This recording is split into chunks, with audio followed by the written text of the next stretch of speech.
So if you have an RI that is backed by an EC2 instance, if you stop the associated EC2 instance, the RI will continue to be applied to that instance, even in its stopped state. So you will keep incurring a cost, right?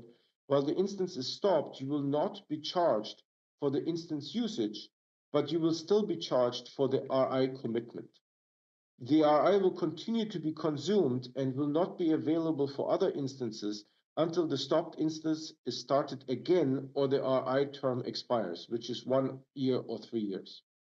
So basically, even if you stop, you're saying the reservation is cannot be reused, basically. But if you terminate the VM, that reservation, whatever it had, can be reused. Yeah, if you terminate the RI-backed EC2 instance, then the EC2 instance that is covered by an RI, the RI will no longer be applied to that specific instance.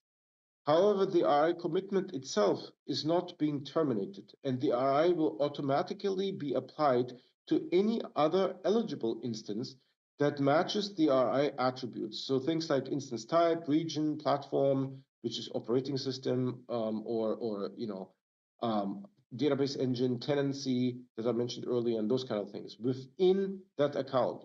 If you have RI sharing enabled across accounts, right, it can then go to other accounts and can find if there is a workload that matches, then the RI will apply to that, right? If there are no matching instances, the reserved instance will go unused, but you will be still charged for the RI commitment until the end of the term. Yeah, that's a good point to know, because some people, they stop the instances like tens and hundreds of instances and they think they are not built for the instance house, but indirectly their RI reservation is still being used, right? So yes, absolutely.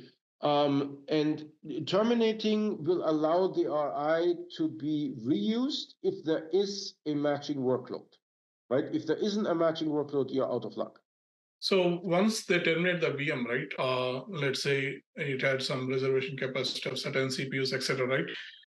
Immediately in that instance, it becomes available, or there's a gap? No, it's immediate within that second, right? It will be fixed later on in billing, right? The system, because see the billing system, it doesn't have to actually do things every second, right? It is fine that, like, at every 8 hours it goes and it looks like what were all the reserved instances that you had in your portfolio and what was all the usage, right? And then it tries to match the reserved instances with the usage. That's perfectly fine, right? And then at the end of the month you get the invoice that tells you, like, this is how much you have to pay. But the cost and usage report will tell you if reserved instances were applied or not to your usage. And you can see the same in Cost Explorer. If you go and group by the purchase option, it will tell you on demand, reserved, and savings plans. Again, that is for EC2, for compute, right? For RDS, savings plans don't exist yet. Okay, thanks, Dieter.